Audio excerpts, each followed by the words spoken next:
আলী রাদিয়াল্লাহু তাআলা আনহু বলেছেন, তুমি যাকে মন থেকে চাও আর সে যদি তোমাকে মূল্য না দেয়, তাহলে ভেবে নিও তার ভাগ্য খারাপ, তোমার না। তার ভাগ্য খারাপ, তোমার না। তুমি ভেবে নিও তার ভাগ্য খারাপ, তোমার তো না।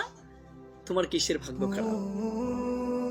তুমি যাকে মন থেকে চেয়েছো, তুমি যাকে ভালোবেসেছো, তুমি যাকে মন থেকে তোমার মনের মধ্যে তুমি জায়গা দিয়েছো, তাকে মনের মধ্যে রেখেছো, সেই মনের মধ্যে রাখার পরে সে তোমার কাছ থেকে চলে যায়, ব্যর্থতা তোমার নয়, ব্যর্থতা তার।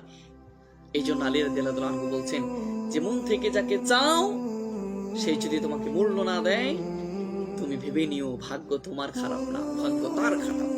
এই জন্য একদম দুর্বল হবে না, একদম পড়েও যাবে না, একদম নিজের মনকে ধোঁকা খেয়েছো, কষ্ট পেয়েছো, মনকে ছোট করে ফেলেছো, কখনো ছোটও করবে না।